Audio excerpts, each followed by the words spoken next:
네, 오늘은 나의 불순종과 하나님의 설득이라는 제목으로 말씀 은혜를 나누겠습니다. 성경을 보면 많은 실패한 인물들이 나옵니다. 하나님의 비전을 따라가다가 중도에 탈락하거나 또 하나님의 비전을 미처 따라가지 못한 채 결국에는 죄 가운데 빠져서 마귀가 좋아할 만한 그런 길로 걸어가거나 또 중도에 완전히 탈락하는 경우를 보게 되죠.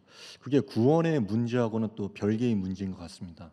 분명히 그들이 하나님의 자녀이고 또 구원받은 백성임에는 분명하지만, 그러나 구원받은 백성임에도 불구하고 하나님의 비전을 끝까지 이루어 드린다거나 하나님의 손에 붙들려서 끝까지 쓰임 받는다는 것은 또한 별개의 문제입니다. 즉 다시 말하면 구원을 받았지만 그러나 끝까지 하나님의 비전을 이루어 드리는 사람이 된다라는 것은 분명히 별개의 문제라는 것입니다. 그래서 오늘 말씀에도 하나님의 비전을 따라가다가 중도에 탈락하고 실패한 이스라엘 그 출애굽 1세대를 보게 됩니다. 출애굽 1세대는 하나님께 불순종하여서 결국 가나안 땅에 들어가지를 못합니다. 그래서 그들을 실패하게 만들었던 그들의 불순종이 과연 어떠한 내용들을 갖고 있는지 살펴본다면 오늘날을 살아가는 우리들에게도 아주 큰 교훈이 될 것이라고 생각합니다. 불순종에는 어떤 특징들이 있을까요? 불순종은 그냥 그저 하나님의 말씀을 듣지 않는다, 단순히 거기서 끝나는 게 아니라 불순종에는 많은 신호들이 따라오게 되어 있습니다. 나의 순종과 나의 불순종, 순종할 때는 어떤 모습이고 또 불순종할 때는 어떤 모습인가, 이것을 오늘 말씀을 통해서 점검할 수가 있고요. 또 나의 불순종에도 불구하고 끊임없이 나를 사랑하시사 나를 계속해서 설득하시고 그 길이 아니다, 이 길이다 라고 말씀하시는 하나님의 사랑 또한 우리가 볼 수 있게 될 것입니다. 오늘 불순종의 특징들을 한번 살펴봅니다. 26절 말씀을 한 번 더 보시겠습니다. 26절에 너희가 올라가기를 원하지 아니하고 너희 하나님 여호와의 명령을 거역하여 라고 말씀합니다. 거역, 불순종이죠. 근데 방금 전에 제가 언급했던 것처럼 이 불순종이라는 것이 그냥 단순히 말을 안 듣는다, 시키는 대로 안 한다, 그 의미를 넘어서서 불순종은 여러 가지 다양한 형태로 드러나게 되는데, 오늘 말씀을 보니까 불순종하고 있는 성도의 마음은 이미 왜곡과 오해와 원망으로 이미 충분히 엉켜 있음을 알게 돼요. 그래서 이 마음 속에서 이미 왜곡과 오해와 원망이 엉켜 있는 가운데 이제 그것이 무엇으로 이제 결정적으로 드러나는가? 입으로 튀어나오게 되어 있습니다. 그러니까 입에서 나오는 언어를 보면 이미 그 성도의 마음의 상태가 어떠한지를 알 수 있다는 것이 분명히 성경적인 거예요. 이미 마음 속에 있는 것이 이제 입으로 나오는 겁니다. 27절 말씀입니다. 27절에 장막 중에서 원망하여 이르기를 여호와께서 우리를 미워하심으로 아모리 족속의 손에 넘겨 멸하시려고 우리를 애굽 땅에서 인도하여 내셨도다. 완전히 하나님의 뜻을 오해하고 있죠. 하나님이 나를 미워하신다. 누가 이 말을 믿겠습니까? 어떤 성도가 딱 평소에 말씀에 사로잡혀 있고 기도하는 성도라면 누가 이 말을 믿겠어요? 하나님이 나를 미워하셔서 나를 멸망시키려고 여기까지 인도하셨다. 이 말을 믿을 사람이 없죠. 근데 신기한 건 무엇입니까? 이 말을 믿고 있다는 거예요. 이 백성들이 믿고 있다는 거예요. 이 말도 안 되는 이 왜곡을. 우리가 이런 적이 없었다고 말할 수 있습니까? 오늘 여기까지 하나님이 인도하신 이유는 나를 멸망시키려고 인도하셨다. 이 말에 우리가 홀랑 빠져버릴 때가 있더라는 거예요. 오늘 이 백성들의 모습이 그러했습니다. 근데 문제는 이 원망과 왜곡과 오해가 그냥 한 사람한테서 끝나면 좋은데, 문제는 이 원망과 오해와 왜곡이 이제 옆 사람들한테 전염되어 간다는 거죠. 참 신기한 사실이에요. 입에서 나온 그 원망과 왜곡이 나 한 사람으로 끝나는 게 아니라, 한 사람에게서 끝나는 게 아니라 이제 주위 사람들한테 전염되기 시작한다는 거예요. 복음도 전파되지만 그러나 원망도 전파된다는 사실이에요. 27절을 보면서 참 재밌다는 생각이 들었던 것이 원망을 하는데요. 27절 말씀 한번 들여다보시기 바랍니다. 원망을 하는데 어디서 원망을 했냐면 장막 중에서 원망하였다라고 했습니다. 장막 중에서. 그러니까 이게 문자 그대로 in your tent예요. 너희가 살고 있는 너희의 텐트 안에서. 그러니까 이제 초막들이 다 있지 않습니까? 광야를 이동하는 가운데 장막을 치고 그 안에 거주하고 있는데 이 가족 단위로 모여 살고 있는 이 텐트 안에서, 즉 우리 집에서 우리 가족들끼리 모여 있는 장면을 상상해 보시면 돼요. 가족들끼리 모여 있는 이 텐트 방 안에서 문 밖에 소리가 나지 않도록 조용히 부부끼리 또 부모와 자녀끼리 조용히 속삭이듯이 그렇게 무슨 대화를 나누고 있냐면 원망하고 불평하는 대화를 나누면서 그렇게 자기들끼리 투덜댔다는 거예요. 아모리 족속의 산지에 올라가기 직전에, 그 산지 올라가기 직전에 자기들끼리 지금 원망하고 불평하고 있는 장면이에요. 여보, 소식 들었어? 정탐꾼들이 갔다 왔대. 갔다 와봤는데 세상에 거기 사람들 키가 거인들 같대. 우리 이제 다 죽었어. 하나님이 우리 멸망시키려고 여기까지 데리고 오신 거야. 우리 다 죽었어. 이제 그 말을 토스에 받은 이 아내가 한다는 말이 이제 이 상상력을 발휘하는 거죠. 이 말씀에 물론 나와 있진 않지만 뭐 안 봐도 뻔한 대화죠. 우리 다 죽었어. 남편이 얘기하니까 아내가 하는 말이 맞아. 우리 다 죽었네. 왜 굳이 애굽에서 여기까지 인도하여 내셨다고? 우리가 뭐 인도해 달라고 했어? 그러면서 부부끼리 합창하듯이 우리 이제 다 죽었네. 그렇게 노래하듯이 말하고 있는 거예요. 이 대화는 절대로 문 바깥으로 나가지 않습니다. 텐트 바깥으로 나오는 소리가 아니에요. 이 목소리는 옆집 사람들은 듣지 못하는 목소리들일 수도 있어요. 그런데 그 누구도 듣지 못했을 것이라고 생각한 이 텐트 안에서의 불평과 불만을, 너무나 당연한 사실이지만 결정적으로 누가 들으셨습니까? 하나님이 들으셨어요. 텐트 안에서 벌어지는 그 가족 단위의 불평과 불만들을 하나님이 듣고 계셨고, 그래서 오늘 말씀의 본문에 해당되진 않지만 34절 말씀을 한번 보세요. 34절 말씀 보니까 하나님은 그들의 말소리를 들으시고 결국 그들은 가나안 땅에 들어가지 못했습니다. 이렇게 불평과 불만은 나 한 사람에게서 끝나는 것이 아니라 참 신기하게도 일단은 가족 단위로 공유되게 되어 있습니다. 텐트 단위로 공유가 됩니다. 집 단위로 공유가 돼요. 근데 이것을 바꿔 생각해 본다면 하나님이 기뻐하시는 긍정의 언어라든지 비전과 또 순종함, 미래지향적인 언어, 살리는 언어 또한 가족 단위로 공유된다는 것을 알 수가 있어요. 제대로 된 믿음의 가정이라면, 예를 들어서 어떤 한 사람이 지금 막 불평하고 투덜대고 있다. 그러면 옆에서 이제 이런 말이 나오는 게 정상이라는 거예요. 너무 그러지 말아라. 그런 말 하지 마요. 그런 말 하지 마세요. 라고 태클이 들어오는 것이 지극히 정상적인 믿음의 가정의 모습이라는 거예요. 가끔 가다가 제가 믿음 없는 소리를 할 때, 비록 어린 아이들이긴 하지만 저희 아들과 딸이 아빠, 목사님이 왜 그런 말을 해? 라고 말을 하는 것처럼 이게 일종의 자정작용을 하게 되는 것이거든요. 정신이 번쩍 드는 거예요. 그런 얘기를 들을 때마다 마치 이 아이들의 입을 통해서 하나님이 말씀하시는 것 같아요. 정신이 번쩍 든다고요. 그러니까 누군가가, 어떤 가족이 감사의 말을 하지 않고 불평과 불만의 말을 막 쏟아내고 있을 때, 그것이 진정 믿음의 가족이 맞다면 그 말을 듣고 있다가도 너 그러지 말아라. 하나님이 듣고 계신다.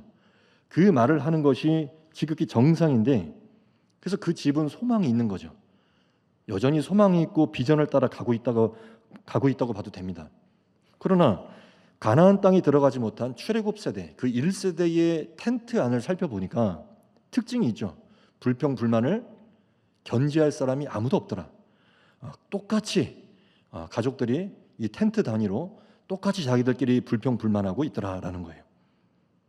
이러면 하나님이 옆에 있는 가족이 하나님이 우리를 미워하셔라고 말을 하면, 아니야, 그렇지 않아. 하나님이 우리를 사랑하셔라고 말할 수 있는 사람이 있어야만 하고, 우리 다 죽었어, 우리 저 가나안 땅에 못 들어가, 다 죽었어라고 하면 아니야, 하나님이 우리에게 저 땅을 약속해 주셨어, 그렇게 비전에 따른 말을 할 수 있는 사람이 있어야 되는데, 이거는 뭐 똑같은 사람들이 모여서 같이 죽어가고 있는 거예요. 제가 실제로 겪었던 일인데요, 한 2년 전쯤이었습니다. 저희 3대 교구에 이제 막 결혼한 젊은 신혼부부가 저를 초대해서 신방 예배를 드리게 되었습니다. 근데 보통 그런 예배를 드리기 전에 그래도 며칠 전부터 기도하고 또 말씀으로 준비합니다. 근데 그날 제가 이제 준비했던 말씀이, 그날 이제 감동이 돼서 부부의 역할이라는 내용을 잠깐 준비해서 갔어요. 제가 이제 이 부부의 역할에 대해서 뭐라고 이야기를 해주었냐면, 제가 이렇게 얘기를 했어요. 부부란 어느 한쪽이, 예를 들어서 어느 한쪽이 이거 우리 망했어 라는 말을 한다 하더라도, 아니야 여보, 우리 망하지 않았어, 하나님이 우리를 지켜주셔, 이렇게 말할 수 있는 부부 사이가 되라고 그 둘을 붙여주신 것이다. 그렇게 설교 말씀을 전했어요. 근데 그 말씀이 끝나기가 무섭게 이 젊은 부부가 저한테 해주는 말이, 목사님 저 깜짝 놀랐어요 라고 하는 거예요. 깜짝 놀랐어요. 이야기를 들어보니까 바로 그 전날 밤에, 예배드리기 바로 전날 밤에 이 부부가 그 주택 청약이 자기들 뜻대로 안 돼가지고 둘 다 이구동성으로 우린 이제 망했어 라고 했다는 거예요. 우린 이제 망했어. 근데 그게 장난이었는지 진심이었는지 저는 물론 장난이라고 믿고 싶지만, 아무튼 이 부부가 한 목소리로 우리는 이제 망했어 라는 말을 나눴다는 거예요. 그 다음날 바로 신방 예배 때 교구 목사님이 그렇게 말을 해주니까 이러더라고요. 이렇게 입을 막는 식으로 하면서 이렇게 놀라는 거예요. 저도 신기했고, 하나님께로부터 그날 쓰임 받았다라는 그 감사함이 있었고, 왠지 그들 부부의 대화를 하나님이 들으셨다라고 하는 생각이 확 들었어요. 참 신기하지 않아요? 텐트 안에서 주고받는 대화를 하나님이 듣고 계시는 거예요. 이 사실을 믿으십니까? 텐트 안에서 벌어지는 일들, 텐트 안에서 오고 가는 그 모든 대화들을 그 가정의 주인 되시는 성령께서 듣고 계신다는 사실입니다. 가정뿐이겠습니까? 어떤 공동체든지, 교회든 그리고 더 나아가서 국가이든, 불평과 불만이 대세를 이룬다면 그건 멸망의 길입니다. 불평과 불만이 대세를 이루어 간다면 그것을 향해서 한 명쯤은 우리 그렇지 않습니다, 우리 하나님의 비전을 따라가 봅시다, 우리 저 땅을 정복할 수 있습니다, 우리 멸망하지 않습니다, 하나님이 함께하고 계십니다, 그렇게 말할 수 있는 사람이 한 명이라도 있다면 그 한 사람 때문에 그 공동체는 살아나는 것입니다. 생명이 있는 거예요. 오늘 말씀에 나오는 불평과 불만은 결국 개인의 불평 불만으로 끝나는 게 아니라, 그 개인의 불평 불만이 그 텐트 하나를 잠식해버리고 더 나아가서 이스라엘 백성 전체를 다 잠식해버리는 거예요. 그래서 어쩌면 마귀는 무엇보다도 가정 단위를 깨트리기 위해서 그토록 노력하고 있는 건지도 몰라요. 텐트를 깨트려버리면 하나님 백성들은 무너져 버리는 거예요. 그래서 마귀의 전략이 뭐냐면, 오늘도 가정을 무너뜨리는 것, 텐트 안에서의 화목을 깨트려버리고 텐트 안에서의 모든 언어들을 부정적인 언어로 바꾸어 버리는 것, 그것이 마귀의 전략일 수도 있다라는 생각이 드는 것입니다. 그래서 불평과 불만이 그 가정의 대세를 이루어 버린다면 그 가정은 지금 구원은 받았지만, 서두에 제가 말씀드리지 않았습니까? 구원은 받았지만, 그래서 구원받아서 천국에 갈지는 몰라도, 그러나 하나님의 비전을 따라가지는 못하는 실패로 나가는 가정이라고도 볼 수 있어요. 수년 전에 이 얘기가 떠올랐는데, 수년 전에 갑자기 이 단어를 누가 만들어낸지는 몰라도 헬조선이라는 단어가 반짝하고 유행한 적이 있었습니다. 그리고 요즘도 간혹 가다가 사람들이 그 단어를 쓰는 걸 듣게 되고요. 헬조선이라는 말이 유행을 했어요. 그 당시에는 제가 청년부를 맡고 있었는데 저는 뭐 웬만하면 그 청년 설교 가운데 뭐그 당시에 트렌드나 유행에 관련된 이야기는 되도록이면 안 하려고 했었다고 생각합니다. 그런데 이 단어만큼은 제가 참을 수가 없겠더라고요. 그래서 제가 여러 번을 청년들을 향해서 경고하고 이 말은 절대로 쓰지 말라고 제가 여러 차례 강조했던 기억이 있습니다. 이 헬조선이 말 그대로 지옥조선이란 뜻이거든요. 여기가 지옥이래요. 지금 여기가 이 땅이 지옥이라는 거예요. 저는 이 말을 지어낸 사람이 누군지는 몰라도 저는 정말 악한 사람이라고 생각해요. 그리고 더 나아가서 이게 저는 영적으로 봤을 때 마귀에게 조종당했다라고까지 생각하는 사람인데, 이게 지나친 해석이라고 생각할 수도 있겠지만 저는 그렇게 믿고 있습니다. 그 한 공동체를 파괴하는 데 있어서는 이게 언어만큼 효과적인 게 없거든요. 언어를 어그로 때려버리는 거예요. 여기는 니들이 살고 있는 이 땅은 지옥이야. 그러니까 감사가 나오게끔 만드는 게 아니라 자꾸만 저주의 말이 나오게 만드는, 너무나 이것은 마귀적이라고 저는 믿었던 거예요. 저도 뭐 어떤 성도님도 마찬가지겠지만 저도 정말 이 대한민국이 잘 되기를 바라고 있고요. 그래서 새벽마다 이 나라와 민족을 위해서 기도하는 것을 전 정말 감사하게 생각합니다. 이 나라가 정말 잘 되기를 원해요. 근데 지나온 역사를 조금만 살펴보면 정말 하나님의 은혜가 아니고서는 여기까지 올 수가 없는 거예요, 사실은. 이 민족과 이 나라가. 근데 100년도 안 되는 사이에 일본의 식민지를 거쳤고, 식민지가 끝나자마자 또 동족 간의 전쟁을 벌였고, 그래서 이 땅이 폐허가 되지 않았습니까? 물론 그것들을 제가 직접 본 것은 아니었고 어르신들의 뭐 증언을 듣는다든지 영상 자료를 통해 본다든지 하면, 영상으로만 잠깐 봐도 너무나 그 당시 이 대한민국은 처참한 거예요. 처참해요. 근데 장로님들, 권사님들 이분들의 말씀을 간혹 듣다 보면 저기 충정로에 북한 인민군들이 쳐들어온 것을 이분들이 뭐 초등학교, 중학교 때 보셨다고 그러고, 또 많은 사람들이 총에 맞아 죽어가지고 이 길거리에 이 시체들이 막 쌓여 있다고 하잖아요. 그런 것들을 직접 본 세대가 여전히 지금 우리 교회에 계신다는 사실이에요. 전쟁이 끝나고도 우리 민족은 밥을 굶는 민족이었습니다. 우리는 밥을 굶는 민족이었어요. 불과 반세기 전에 밥을 굶는 민족이었고, 다른 나라들로부터 원조를 받고 밀가루를 먹는 민족이었고, 오죽 먹을 게 없었으면 미군 부대에서 버려진 음식 쓰레기죠. 음식 쓰레기를 꿀꿀이죽으로 만들어서 먹었다고 하는 그 이야기를 저는 들었어요. 오죽 우리나라가 불쌍해 보였으면 세상에 필리핀에서 와서 불쌍하다고 건물을 지어주고 갔을 정도였습니다. 근데 진짜 그런 게 사실은 그게 지옥인데, 그렇게 지옥에서 살다가 하나님께서 은혜를 베풀어 주셔서 불과 반세기 만에 밥을 굶는 민족에서 이제 경제와 국방 등 여러 면에서 세계 어느 나라와 비교해도 손색이 없을 정도의 그런 어깨를 나란히 나라로 성장시켜 주셨어요. 지금 우리가 밥을 먹으면 밥 먹은 다음에 아메리카노 한 잔씩 이렇게 입에 무는 게 그게 얼마나 뭐 된 일입니까? 저도 뭐 배고픔이라는 것, 굶주림이라는 것을 철모른 시절에는 뭐 라면을 먹지 왜 굶냐고 그렇게 말을 했던 적이 있을 정도로 이 배고픔의 그 절박함이 저는 뭔지를 모르는 세대입니다. 그러나 신앙인이라는 것, 믿음 안에서 감사를 알고 있는 이 믿음의 크리스찬들이라는 것은 내가 직접 겪지는 못했어도 지나온 이 나라의 역사 가운데 하나님의 은혜가 얼마나 엄청나게 쏟아 부어졌는지를 알고 있어야만 한다고 저는 생각해요. 이 나라, 이 민족 가운데 하나님의 은혜가 말로 표현할 수 없이 큰 거예요.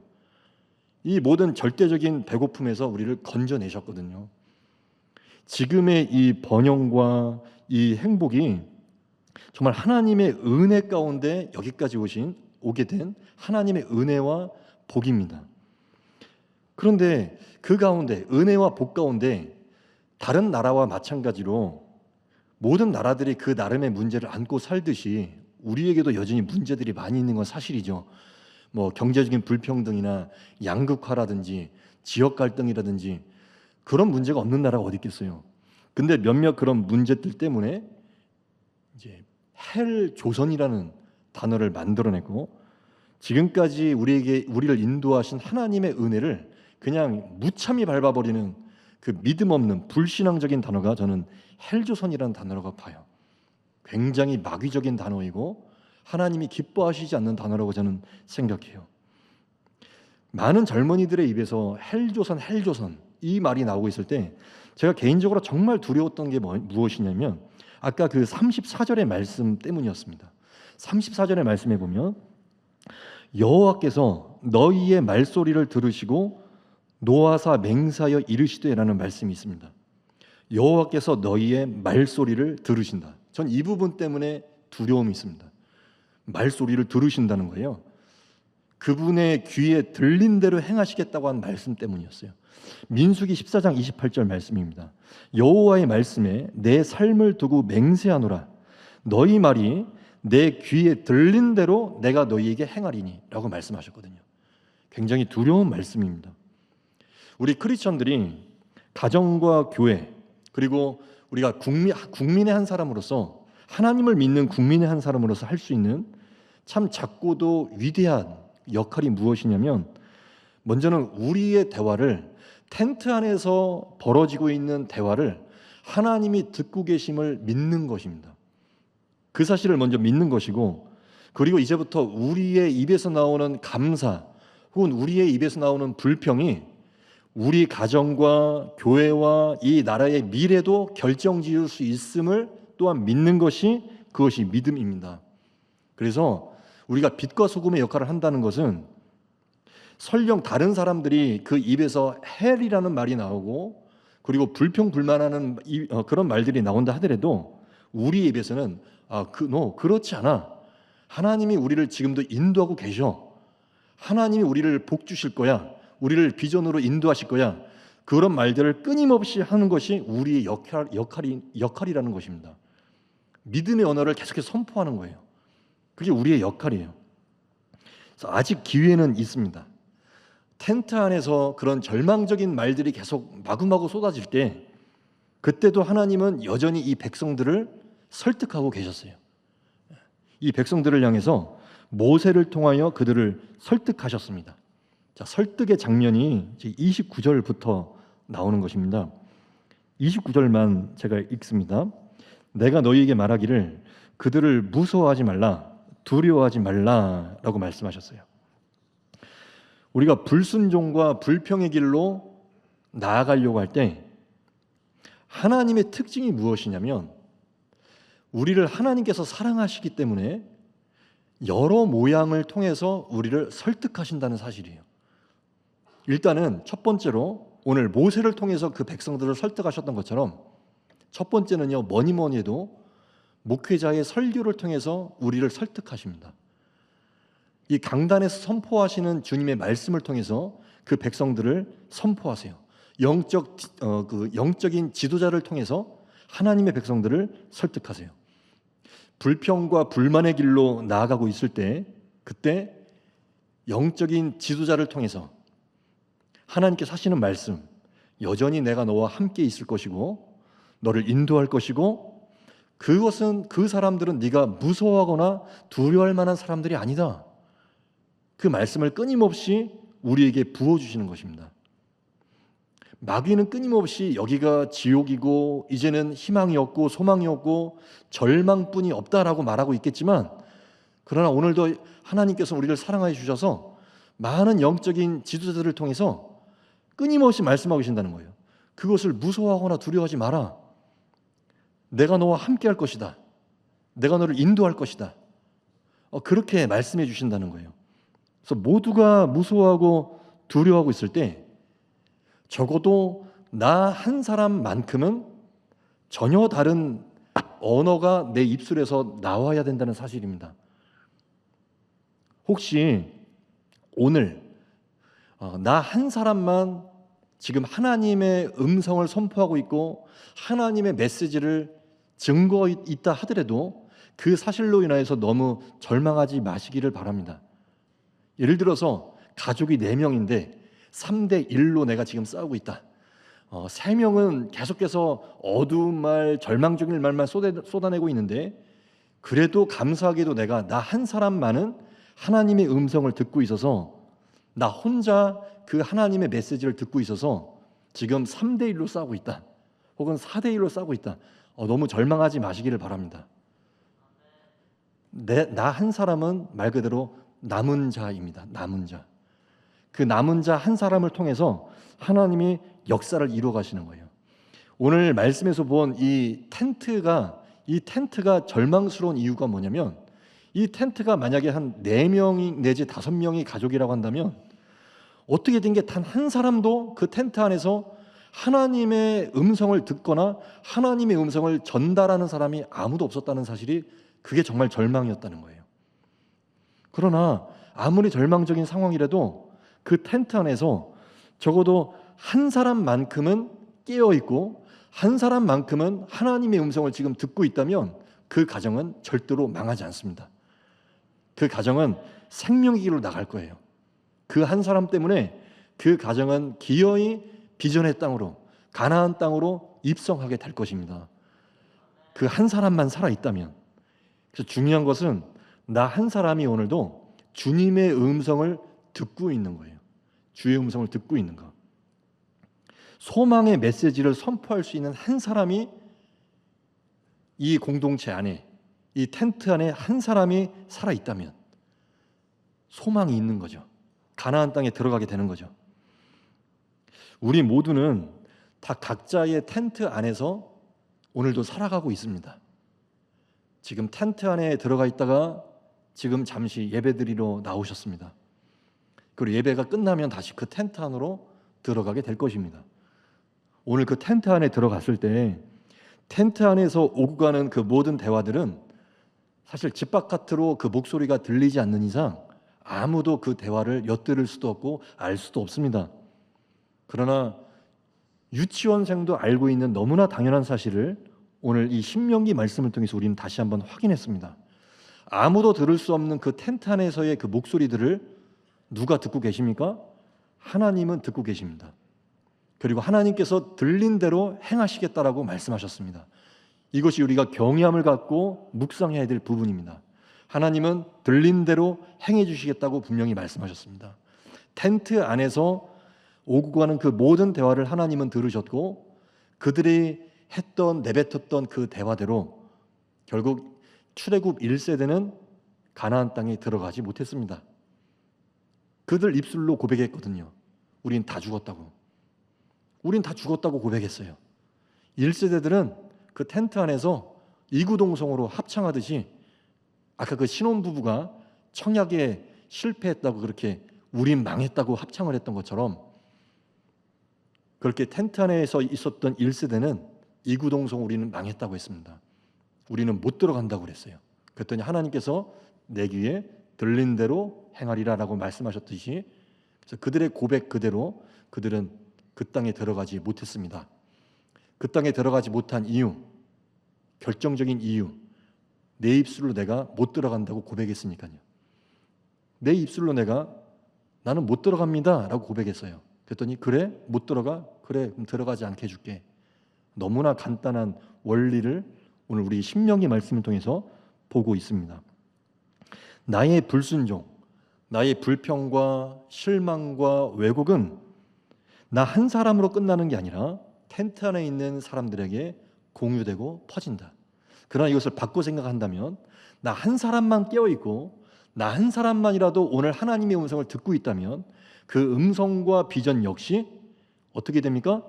그 텐트 안에 퍼지게 되는 거예요. 나 한 사람이 깨어 있어야 되는 이유입니다.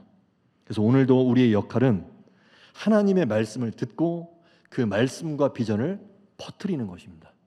오늘 그런 귀한 역할을 감당하시기를 바랍니다. 내가 있는 그 텐트 안에서 하나님의 비전을 퍼뜨려 주시길 바랍니다. 하나님의 음성과 그 약속을 퍼뜨려 주시길 바랍니다.